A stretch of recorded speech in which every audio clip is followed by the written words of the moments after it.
Close your eyes and drift into the fog that blanketed a land not yet awakened to its fate. There, in the hush of forgotten centuries, lies an island wrapped in mist, its shores kissed by tides that carry whispers from distant worlds.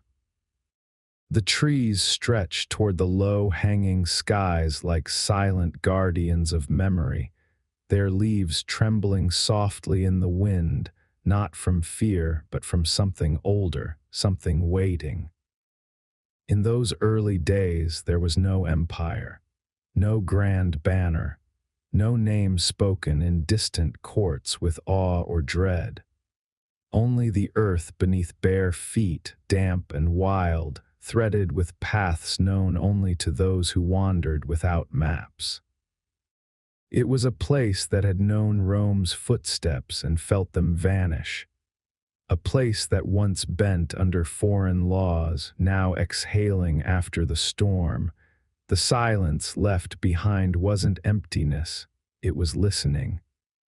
Villages clung to rivers like infants to mothers, each town a quiet world of its own. People fished and hunted, bartered and buried, laughed under cloudy skies. They weren't building nations, they were surviving seasons. They told stories not to rule others, but to remember who they were when the winds howled and the nights stretched long. Fires burned low, and around them sat those who carried memory in their bones. To the east, the cold seas shimmered with secrets.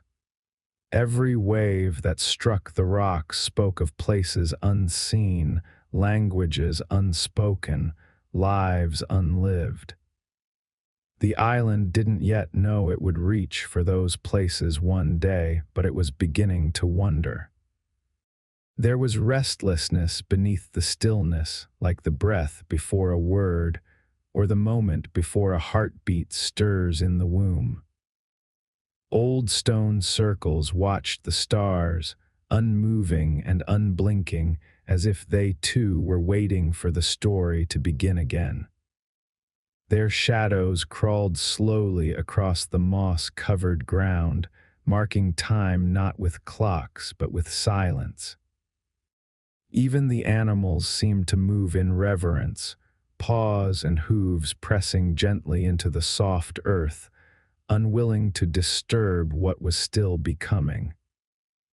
And yet, in all its quiet, the island was not asleep. It was dreaming, dreaming of ships, of sails, of names yet unspoken. Somewhere in its soil, beneath the heather and the frost, ambition lay curled like a sleeping fox, not snarling, not roaring, just waiting for the right dawn. Because this was not a story of conquest yet.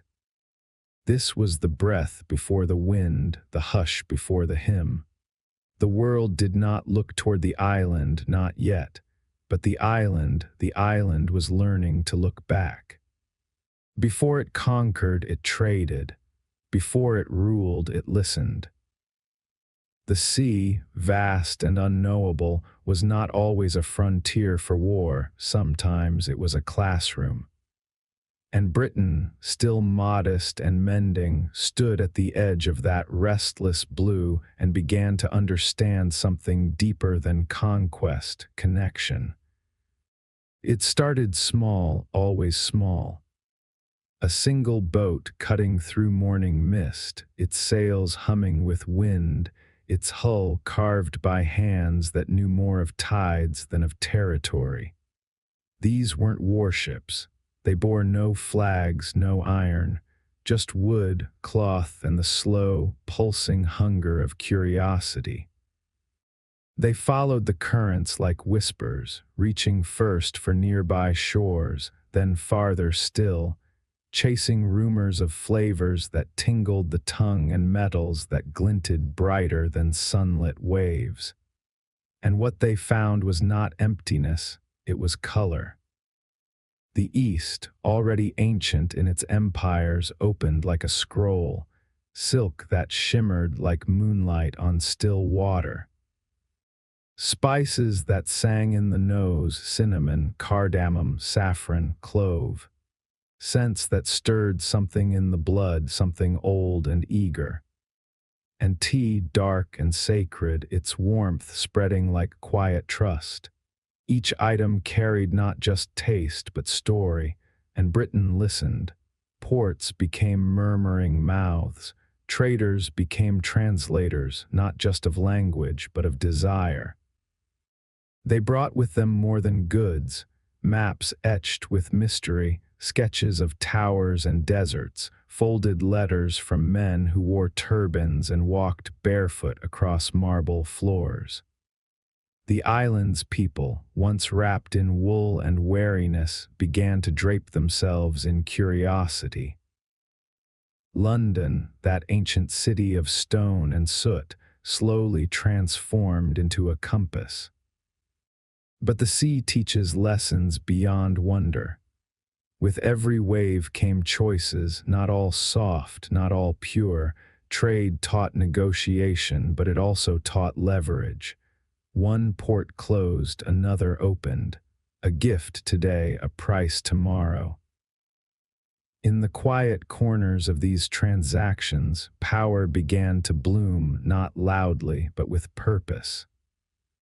A merchant who knew when to nod became more feared than a soldier who knew when to strike. The British did not march into foreign lands with banners first, they arrived with ledgers. They did not demand, they offered. They did not invade, they invested. And so, in markets and courtrooms and fragrant alleys thick with incense, they grew. Not yet an empire, not even close, but something was stirring behind the coins and crates, an instinct, a pattern, a script they would soon follow to the ends of the earth. Ships multiplied, their sails whitening the horizon like clouds drifting with intent. Warehouses in Bristol, Liverpool, and London swelled with textiles and sugar, with tobacco and porcelain. Tea grew so common it became sacred, its presence on every table a quiet conquest of its own. With every sip, Britain tasted more than leaves, it tasted control. The kind of control no sword could earn and no army could hold. Merchants became agents, and agents became architects. The East India Company, at first just a name on paper, began to breathe like a creature. It built slowly, invisibly, laying down roots in courts and kingdoms thousands of miles away. At first it bowed, then it bargained, then it brokered. Then one day it began to command not from a throne but from an office, not with proclamations but with policies. Back on the island, the change was subtle. A new estate here, a governor's letter there. Gold changed hands, maps were redrawn in margins. The common man still walked the cobbled streets, unaware that the tea he drank came from a garden half a world away, guarded by soldiers with British orders and foreign faces. It felt ordinary, but it was not. In the East, rulers watched with interest and unease. Who were these pale men with their ledgers and their ships? They came humbly, but they stayed surely. They asked, and then they expected. They smiled, and then they recorded. And always, always, they sailed back home, but they never left. Trade gave birth to understanding, yes, but understanding gave birth to strategy. And in this quiet turning of gears, the island began to change. It started to feel not like a shore, but like a hub. Roads once built for markets now served maps. Conversations in candlelit chambers began to weigh not just profit, but position. Who was a friend, who was a future, and who, most importantly, was neither. Still, Britain did not boast. It calculated. Its power was not yet in armies, but in agreements, in the way it read between the lines, in how it built trust like a scaffold to later climb it. To many abroad, they were still traders, still guests, but beneath every contract lay a seed. And seeds, when watered with gold and patience, do not just grow, they root. And so the sea, ever the teacher, watched as its student transformed. The waves that once taught movement now carried influence. The wind that once whispered adventure now whispered ambition. Cinnamon, once a spice, became a signal. Porcelain, once art, became access. The boats returned full, but they carried more than goods. They carried the first quiet echoes of something far greater than trade. They carried the beginnings of empire. And the island, once fractured and forgotten, now felt something settle in its bones, not pride, not yet, but preparation. The soil was no longer just earth, it was foundation. The ports were no longer just gateways, they were lungs. Britain had touched the world, and the world had let it. Not all empires roar, some whisper until the world answers. And Britain, having tasted the winds of trade, now began to breathe differently. It had learned the rhythm of distant tides and the weight of foreign spices, but now it was learning something deeper, the quiet choreography of control. There was no single day the empire began, no trumpet sounded, no sword was raised. Instead, a company was formed. The East India Company, 5 simple words stitched together on parchment, yet behind them stirred one of the greatest engines of silent power the world had ever known. It didn't march, it negotiated, it didn't conquer. It leased, it loaned, it lingered. At first, it looked no different from any other trading house. A place where ships were scheduled, ledgers kept, goods measured. But something ancient moved in its corridors, not of monarchy or military, but of motive. Its reach grew not in the light of day, but in contracts signed by candlelight. It learned the art of smiles that meant surrender and gifts that came with invisible strings. In India, land of empires within empires, the company found not weakness but complexity. And complexity could be managed. It offered aid to warring princes. It provided loans to those in need. It promised peace to those who feared disruption. And all it asked in return was partnership, a soft word for power. Piece by piece, province by province, it slipped into the folds of the subcontinent like ink into silk. Not staining, blending. Maps changed not with armies, but with arrangements. Lines were redrawn because someone signed. Cities shifted allegiance not because they were taken, but because they were tendered. The British flag did not yet fly high, but the company's insignia moved like shadow. It printed its own currency, raised its own militias, passed its own laws. And still it called itself a company. It called its actions commerce. Back in Britain, few understood the scale of what was unfolding. To many, the East was distant, exotic, vaguely profitable. A place of elephants and spices, turbans and palaces. But behind that curtain of color was an architecture of influence so precise, so patient, that even the rulers being ruled did not always see it happening. They signed treaties, they accepted gifts, they trusted, and slowly they lost. The genius of this quiet empire was not just in what it took, but in how little noise it made while taking. Forts were built near ports, not cities. Troops were trained under local banners. Laws mirrored local customs, but only on the surface. Beneath, the logic shifted. The grain flowed toward company warehouses. The taxes redirected. The roads widened not for pilgrims, but for goods. What had once been kingdom became colony in all but name. The company's men were not always noble. Some sought only profit, others glory, but the system did not rely on virtue.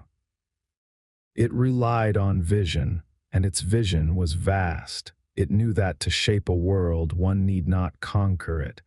One need only outlast it, and so it built slowly. A governor here, a garrison there, a treaty renewed, a ruler replaced. The change came not with flames, but with formality. Yet even within this silence, resistance stirred. There were voices that whispered warnings. Local rebellions, merchant strikes, poets whose verses hinted at chains wrapped in silk. But the company had mastered not just politics, but narrative. It portrayed itself as protector, not predator. It claimed it brought order where chaos reigned, and for many this illusion held. For a time. Still, power has a scent. And across Asia, Africa, and the West Indies, that scent began to rise. Britain's presence was no longer a guest, it was becoming a shadow that stretched with the sun.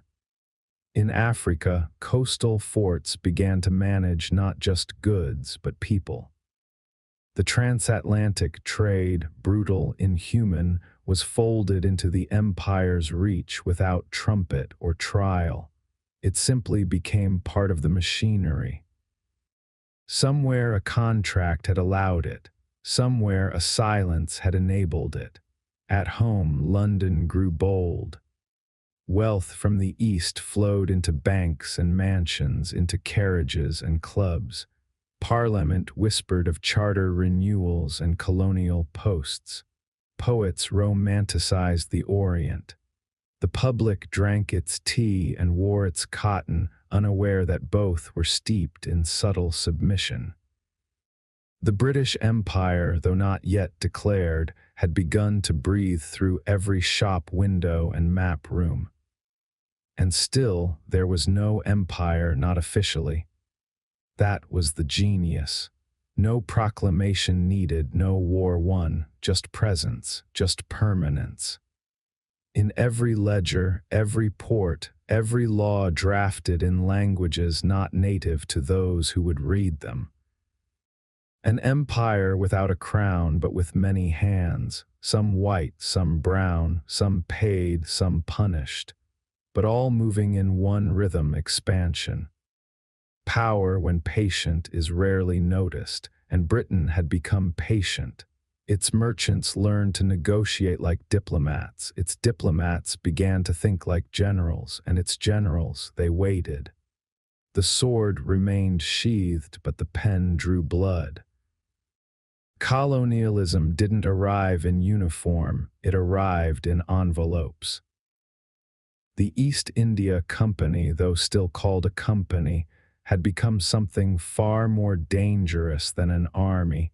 It had become inevitable. Its logic infected systems. Its rules replaced customs. And slowly, across oceans and continents, one truth began to rise: Britain does not leave. It may visit as trader. It may kneel as guest, but it stays, always.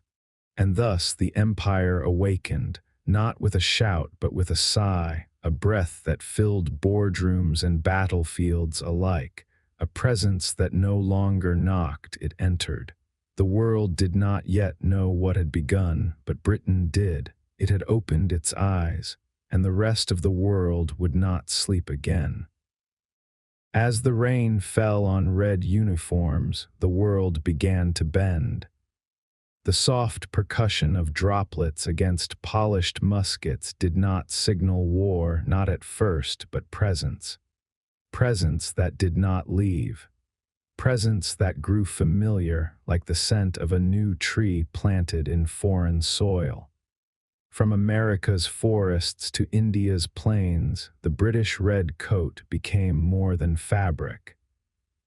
It became a question, a warning, a mirror. They marched not always with drums, but with discipline. Red not for blood, but for clarity, a color seen from distance, a symbol never mistaken. In every place they arrived, the story shifted. What had once been commerce became command. What was once agreement became allegiance. The gun did not always fire, but it always gleamed. In the American colonies, there was tension, but beneath that, recognition. Britain was no longer a distant homeland, but a weight on the chest of 13 hearts beating separately, yet increasingly in rhythm. There were taxes, yes, but more than that, there was tone. A tone that said, "You are ours." And the response came in whispers before it came in fire, in pamphlets and prayers, in dinners where loyalty was questioned and silences grew heavy. The rain fell on Boston's cobblestones and rebellion pooled quietly. Across the ocean in India, the story took a different shape, no less complex, no less human. Here, the red coat stood beside the sepoy, a British officer above a local soldier. Rank layered over culture like paint over grain, they fought together at times, drilled together, bled together, but never as equals. The uniform united and divided, it made one empire but two histories. And still, the violence wasn't the story. Not fully. It was the moments between the battles, the silent imposition of English in schools, the shift of courts to Western codes, the way local kings found themselves surrounded not by armies but by advisors with polished shoes and foreign tongues. Flags rose not with fanfare but with bureaucracy, power wrapped in paperwork. In Africa, the red coat came late but firm. It walked through jungles and deserts, planting markers in languages the land had never spoken. Tribes were mapped, named, and nudged. Resistance came, of course. Spears raised, voices cried. But the red coat did not always strike back with steel. Sometimes it simply stepped around, waited, wrote a letter. Time, after all, was on Britain's side. Rain continued to fall, and in it were stories of mothers who watched sons board ships they'd never return from, of fathers who signed papers they couldn't raid, of children taught to sing anthems about a queen they'd never seen. Some believed, some obeyed, some disappeared, but all were changed. The emotional cost of empire was not just in rebellion. It was in confusion, in identity split, in the quiet sense that something had been taken without a fight and thus could not be named, in villages where calendars changed, in homes where bread was baked differently, in prayers whispered under British bells. Yet even within the empire, within Britain itself, the red coat was not worn without burden. Soldiers sent to far-off lands wrote letters filled with ache, for the cold, for the heat, for the strangeness. They missed their hills, their pubs, their own kind of silence. They followed orders, yes, but many also followed doubts. Why this village? Why this rebellion? Why are we here? Still the machine moved. Orders were issued, borders drawn, treaties signed and broken, flags folded, then raised again, and everywhere the red coat stood, not always proud, but always present, a symbol of a system that had traded silence for strategy, intimacy for infrastructure. In Ireland, the coat was familiar, too familiar. The island had worn it like a bruise for centuries.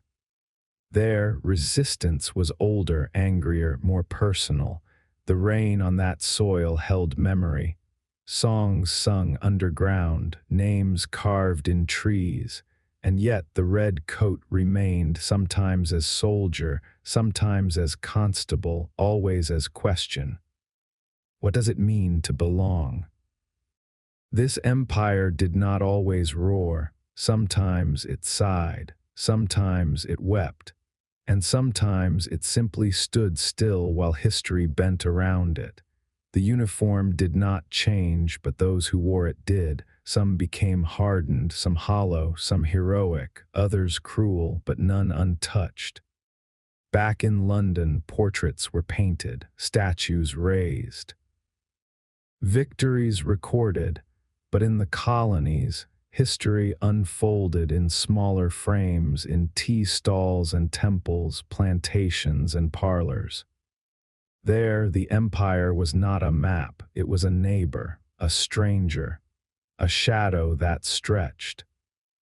As the 19th century deepened, the red coat's presence began to shift. In some lands, it was no longer feared but expected. In others, it was hated but also imitated. Uniforms changed, flags multiplied. The empire was no longer a single story but a network of stories, some loud, most quiet, yet always the rainfall remained. And in that soft, persistent rhythm, people wondered, is this forever? Is this power? Or is it only a season? For even the mightiest rain dries. Even the reddest cloth fades, and even the most enduring empire must one day listen to the silence it once filled. But not yet.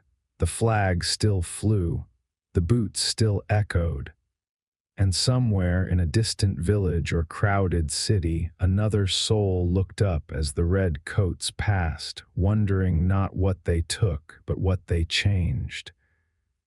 It reached every shore, but could not escape its own shadow. The British Empire, once a quiet island wrapped in fog, now stretched like a golden tide across the planet.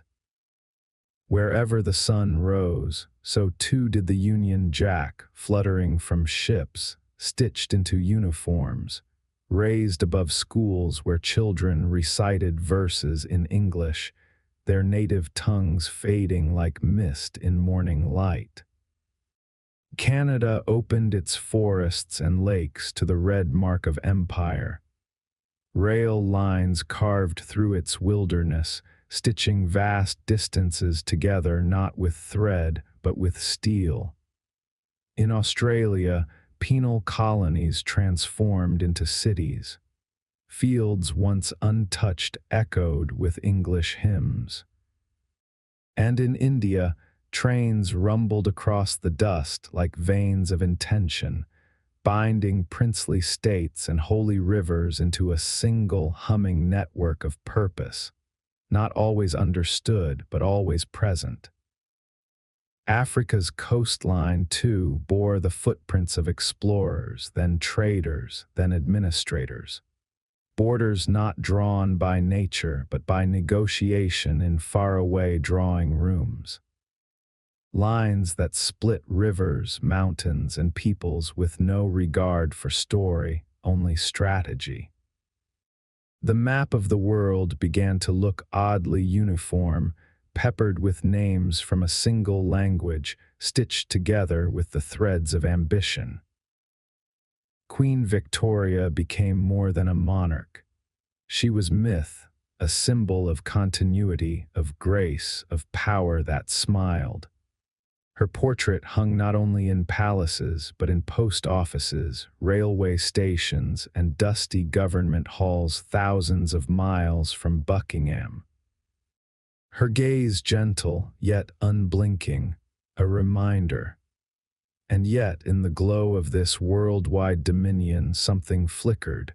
It wasn't doubt, not quite, not yet, but wait. the kind of heaviness that comes not from conquest but from holding too much, from watching too many eyes, tending too many gardens. Even the sun, shining always, brings shadows wherever it touches. In the Caribbean, sugar plantations whispered of lives unpaid and histories rewritten. In Africa, traditions bent under the pressure of imported systems. In Asia, temples stood beside cathedrals, neighbors, not always peacefully so. The empire wore many faces, but not all were seen. English became the language of courts and classrooms, while local dialects were preserved only in lullabies and markets, identity blurred. Some embraced this new structure, found opportunity, rose through ranks. Others vanished within it, their customs thinned until they were no longer remembered, only reenacted. Still, to many, the empire was a ladder. Roads were built, disease curbed, institutions introduced. But each gift came wrapped in conditions, and beneath the surface something subtle remained, the question of who decided, whose voice mattered, whose future was being written, and in what ink. In Britain itself pride swelled. The world came home in strange fruits and spices, in fabric patterns and unfamiliar melodies. The empire fed not just the body, but the imagination. Children grew up coloring maps with red crayon, learning that they belonged to something vast, something inevitable. They never questioned why, only how much more there was to gather. But within the heart of the empire, even as trains ran on time and letters arrived from the corners of the globe, there were cracks. Gentle ones, questions whispered in parliament, movements stirring in colonies, letters no longer just of service but of sorrow, poems of longing, stories of disconnection. Because expansion is not just physical, it is emotional. The more a hand reaches, the more it forgets what it first held. The empire had touched everything, but in doing so, it began to feel. Hollow, aching, not for power, but for purpose. And still the sun did not set.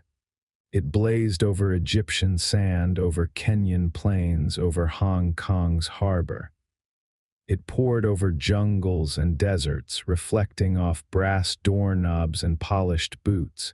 It lit up parades and protests, celebrations and silences. It made visible the beauty and the burden.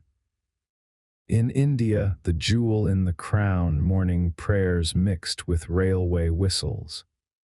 English tea brewed beside curry pots. The empire had become a daily rhythm, almost natural. But inside that rhythm, the beat began to change. Artists, thinkers, rebels all looked up and asked, is this the world, or just one version of it? The British Empire at its height was not a single song. It was a symphony of contradictions, progress and suppression, structure and erasure, pride and pain. And everywhere it cast its light, it also deepened the shadows beneath. In Africa, tribal leaders signed treaties they could not raid. In Canada, indigenous traditions were repressed in the name of civilization. In Australia, the land remembered names long forgotten by those who named it anew. The sun saw it all and said nothing. At home, Britain basked, museums filled with wonders gathered from every corner, streets bore names of colonies, soldiers marched in uniforms stitched with history. Yet beneath the pride, the pulse quickened, for what grows endlessly must eventually bend. What shines forever begins to strain the eyes. And still the sun did not set, but it lowered slightly, enough to cast golden hours soft and forgiving. The empire seemed eternal, and yet some began to ask, should it be? The weight grew heavier, not crushing but undeniable. As more voices rose, as more eyes turned toward the center of the light, the empire began to hear its own echo. Not a roar, not a cheer, but a question. What had it become? For in touching every shore, the empire had lost parts of itself. It had become an idea more than a place, a system more than a story, and systems, no matter how vast, require care or they crumble not with a crash but with a sigh. The sun still shone, the map was still red, but inside the calm the wind shifted, quietly, inevitably. Even the softest rule must one day listen to the rising voice. The British Empire, so carefully arranged in silence and system, began to tremble, not with explosion but with vibration. A frequency too low to be heard at first, but steady, relentless. It moved through the railways and schoolrooms, through tea stalls and printing presses, through songs sung under breath and flags stitched in secret. In India, the empire's most polished mirror, the cracks began as glances held too long, eyes meeting across market stalls with a quiet knowing. Then they became words, gentle, careful words wrapped in poetry and prayer, then newspapers, then speeches, and eventually marches. The land that once yielded railways now birthed resistance, not with fire but with footsteps. Gandhi's walk to the sea was not a rebellion, it was a remembering. In Ireland, rebellion didn't roar, it hummed, deep under fields and city stones. A longing centuries old, softened by songs, sharpened by silence. The Easter Rising was not a call for chaos, but for identity. A voice asking to be heard in its own accent, on its own soil. And though it faltered, though it bled, it did not vanish. Like mist, it returned. Africa, too, watched. The crown's influence glittered on its gold, pulsed through its ports, shimmered in suits worn by men who spoke English in the day and prayed in ancestral tongues by night. But the land remembered. The stories buried in its soil began to surface, unearthing not just resistance, but memory. Colonies that had once welcomed the trains now questioned where the tracks led. These were not uprisings that shattered the sky, they were shifts in the wind, a gradual erosion of certainty. Governors no longer walked with the same posture, letters arrived that did not bow. Flags flew beside, not beneath. The empire did not fall, it loosened, slowly. Like a hand that can no longer hold everything it once gripped. At home, Britain tried to smile. The streets of London were still lit, the tea still warm. But beneath the calm there was a tension in the air, like waiting for a note that never came. Debates grew in Parliament, more nuanced than before. Were these colonies still grateful? Were they still British? Or were they only appearing so until they no longer had to? The crown, once the brightest object in the room, began to cast a different kind of light, one that revealed more than it concealed. The language of empire shifted, no longer celebration but justification. Administrators spoke not of rule but of partnership. They emphasized development, infrastructure, peace. And yet the ground beneath them changed. In India, the British voice sounded increasingly like an echo. The people no longer leaned in to hear it, they heard each other instead. In Africa, the myth of benevolent guidance thinned. New leaders emerged, not born of aristocracy but of struggle. They did not speak of return to what was, but rise to what could be. Even the red coats, once symbols of order, began to fade into memory. Uniforms changed, accents changed, commands softened. The empire that had once expanded with absolute confidence now measured its steps, not out of fear but uncertainty. The narrative was no longer only theirs to tell. In Ireland, independence arrived not as a trumpet, but a bell, low, steady, inevitable. Divisions remained, wounds stayed open, but something fundamental had shifted. The crown no longer held the entire island, and in that loss it found the beginning of reckoning. The empire's strength had always been its quiet efficiency, its ability to mold without mess, to suggest rather than demand. But those same tools now worked against it. The more it whispered, the more others learned to speak. The more it offered order, the more others remembered rhythm. And still, on the surface, calm remained, ceremonies continued, trade endured, but beneath the surface, stories changed. A generation raised under the empire now raised children who questioned it. Education, once the tool of control, became the spark of imagination. In schools built by the British, students dreamt of independence. It was not hate that rose, it was identity. Not rebellion for destruction, but for remembrance. A desire to be seen not through the empire's gaze, but through their own. To tell stories not translated, but native. To dance not choreographed, but wild. The cracks in the crown were not flaws, they were truths long ignored. And as they widened, something strange happened. The empire began to see them, not all at once, not willingly, but slowly the idea of permanence faded. Maps were redrawn not by conquerors but by communities. The British Empire, once described as the realm on which the sun never set, began to understand dusk. Yet the falling light was not entirely dim. Within it, moments of grace appeared, peaceful transitions, flags lowered with dignity. New nations stepping forward with the echoes of empire in their voice, but their own words on their lips. The shadow remained, but the shape shifted, and through it all Britain watched, part nostalgic, part relieved.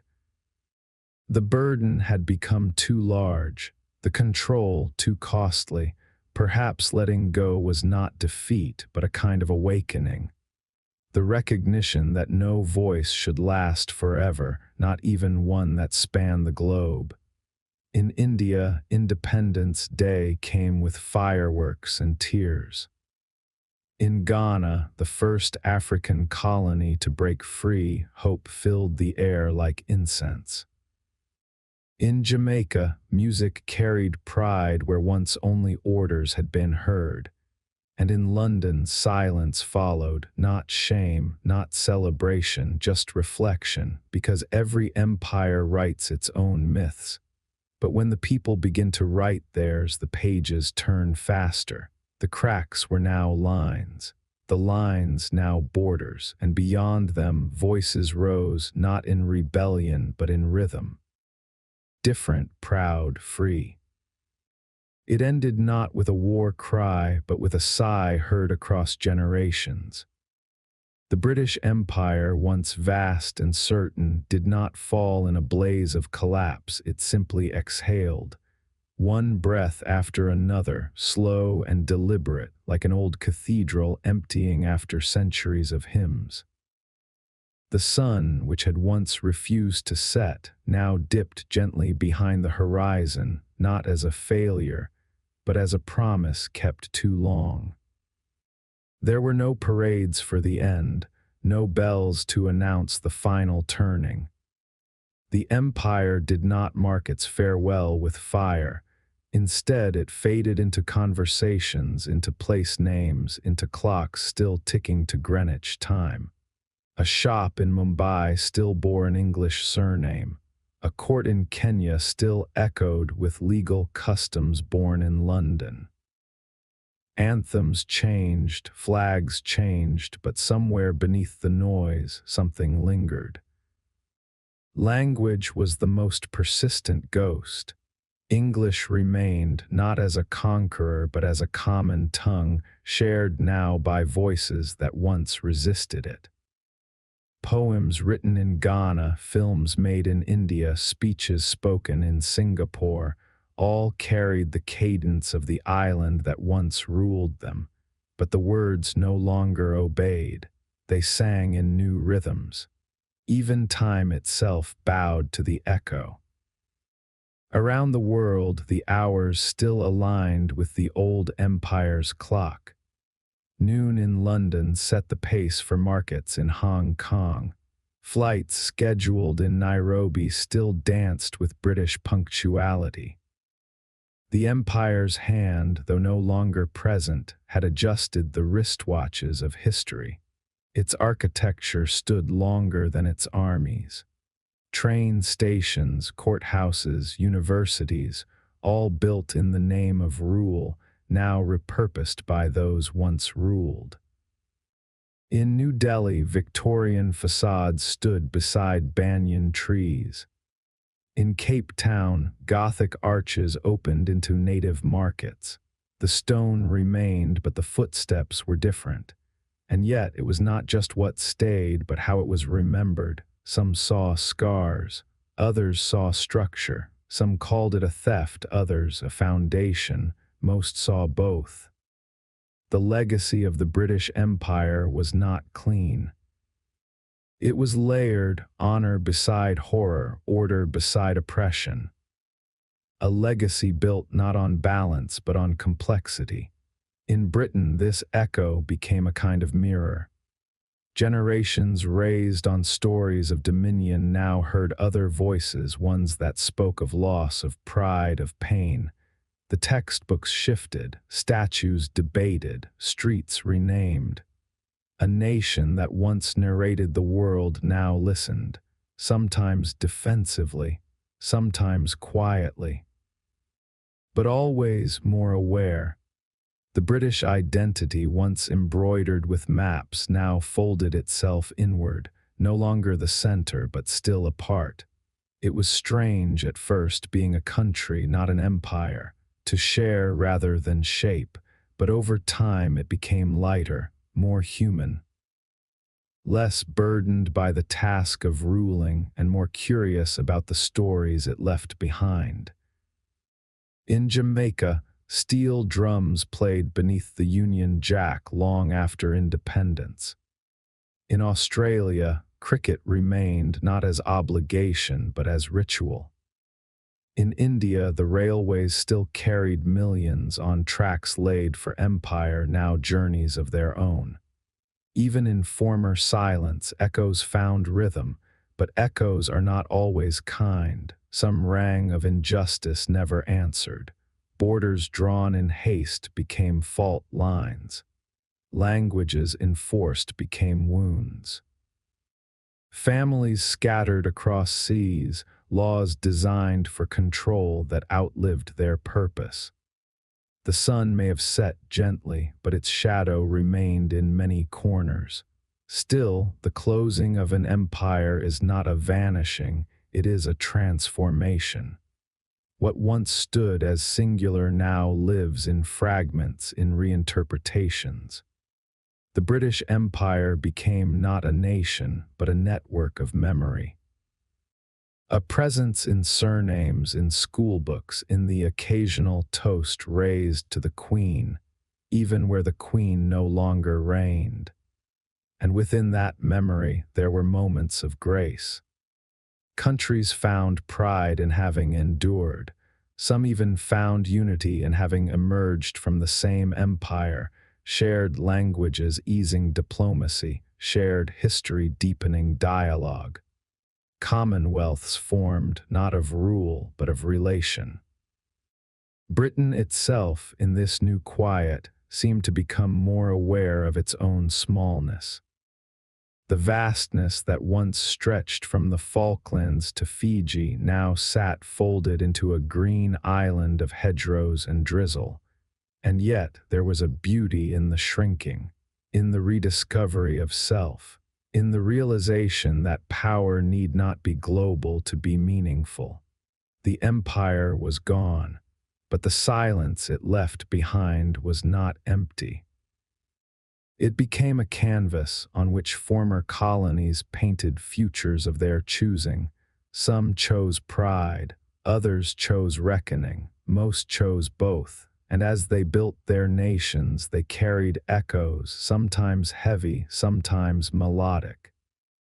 In a village in Kenya, a grandmother spoke English to her grandchildren, not out of obligation, but because it bridged generations. In Canada, 2 flags flew on schools, one maple, one a memory. In Barbados, the decision to remove the Queen as head of state was not an act of defiance, but of maturity. A nation grown. Britain watched all this not with anger, nor with denial, but with something quieter remembrance. There was pride in what had been achieved. There was regret in how it had been done. But mostly there was a soft acceptance. That time moves forward, that empires are chapters, not conclusions. Even within its own borders, the echoes rang. In Birmingham, in Leicester, in London, accents mixed, cuisines blended, festivals shared. The empire had ended, but its people had arrived. Britain became a mosaic, not in conquest, but in coexistence. And so the story does not end with a line drawn under a map. It ends with a breath, a reflection, the recognition that power fades but memory persists. That history is not just written by the victors, but revised by the survivors, that every crown eventually rests. The British Empire lives now in museums, in street names, in the silence between verses of old songs. It lives in courtrooms echoing with borrowed law, in tea brewed in traditions not quite native. It lives in contradiction, in celebration, and in sorrow. And perhaps in that contradiction lies its truest legacy, not glory, not shame, but complexity. A past so vast it must be approached with humility, not certainty. So close your eyes now, let the pages of history close with a sigh. Let the echo fade not into forgetfulness, but into understanding. For even the greatest empires are only stories, and stories, in the end, belong to all who remember them.